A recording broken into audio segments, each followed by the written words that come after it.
అలాగే మన ఈ తేజ్ దా గురించి ఒక 2 నిమిషాలు చెప్తాను. ఇప్పుడు మీరంతా తోట చూసుకొచ్చారు, మీకు ఎట్లా అనిపించింది? మీ ఒపీనియన్ ఏమనిపిస్తుంది అన్న? మీకు ఎట్లా అనిపిస్తుంది? మీరు చూసినారు కదా కండ్లతో. మన రైతులు ఇప్పుడు ఈయన కావచ్చు, మనం చూసిన తోట అయినా కావచ్చు, లేదా ఇస్రాయల్ అని కావచ్చు, కిష్టప్ప ఆయన కూడా బాగా పండించారు. దాదాపు వీళ్ళు అన్నదమ్ములే 15 నుంచి 16 ఎకరాలు వేసినారు ఒకే చోట. అవునవును. ఈ వెరైటీ చూస్తేనా మీకే తెగులుకి బాగా తట్టుకుంటుందనా? తెగులు తట్టుకుంటుంది. మళ్ళా కూడా మీరు ఒక రోజు మందు కొట్టుకుపోయినా కూడా చెట్టు తట్టుకునే రకం ఉంది. మళ్ళా ఇంకోటి ఏమంటే కింద సెట్టింగ్ వచ్చి ఉంటుంది, పైన వేరే రకాలు అయితే పూత డ్రాప్ అయిపోతుందన్న. మన రకంలో అట్లా కాదన్న, చెట్టు పెరిగే కొద్దీ సెట్ అవుతా పోతుందన్న పూత. మళ్ళా ఇంకోటి ఏమంటే ఈ కలరు వేరే రకాల రావునా మీకు. ఈ కలర్ ఇది వచ్చినట్టు రెడ్ వేరే కలర్ రకాలు రావు. మళ్ళా లెంత్ ఉంది కదా, ఇది వచ్చినట్ల లెంత్ రాదునా. మళ్ళీ ఇంకోటి మీరు ఏం చేంజ్ చేసుకోవాలంటే దగ్గర నాటుతారన్న. చెట్టుని ఇంక చెట్టుకి అర్ధడి కూడా వీరు స్పేసింగ్ కరెక్టా? కొంచెం స్పేసింగ్ ఇస్తే మీరు దీనికన్నా ఎక్కువ దిగుబడి. ఆయన 40 కుంటాలు అన్నాడు అన్న. మీరు కొంచెం స్పేసింగ్ ఇవ్వండి, మీకు దాదాపు 50 నుంచి 60 కుంటాల దాకా రీచ్ అవుతారు.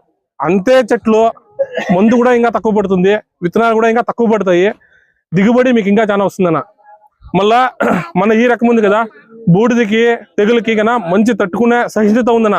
రాదని నేను చెప్పును, తట్టుకుంటుంది. వేరే అంతా ఇప్పుడు మీరు పక్కన కూడా తోటలు ఉన్నాయి వేరేవి, పోతా చూసుకొని పోంటాం దారిలో.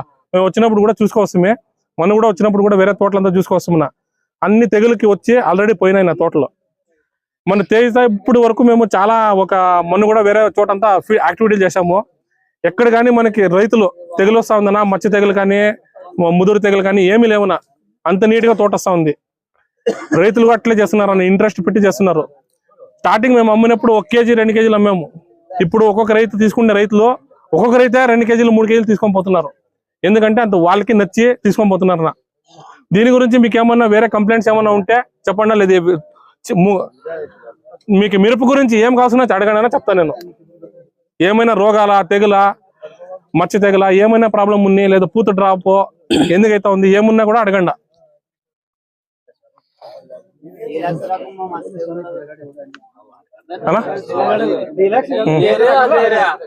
మీకు ఏదైనా కానీ మిరపలో ఏమున్నా కానీ చెప్తానా.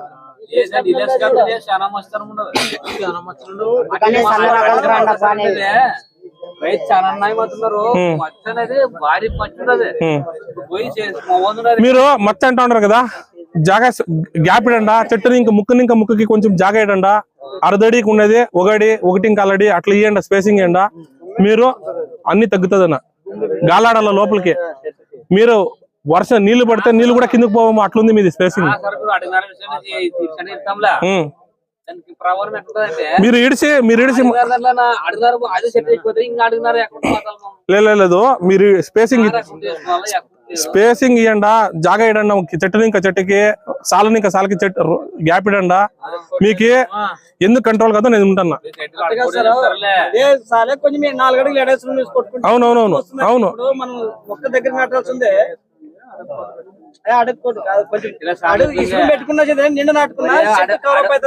అవుతుంది. సాయదు రైతులు మొన్న కూడా ఆయనకు చెప్తా ఉంటే, రైతు వాళ్ళ ఇంట్లో ఉండే పిల్లలకు భోజనం పెట్టకపోయినా చెట్టుకు చూస్తారు ఆ రోజు పొద్దున్నే లేచి. కరెక్టా? వాళ్ళు తినకపోయినా వాళ్ళు ఆ రోజు పెట్టిన ముక్కుకైతే చూస్తారు, దానికి ఏం చేయాలో అది చేస్తారు. నీళ్లు లేదన్నా చేతిలో కావాలంటే పోసిద్దని పోషిస్తారు. కరెక్ట్ కదా? అట్లున్నప్పుడు చెట్టు ఎట్లా చేస్తుంది?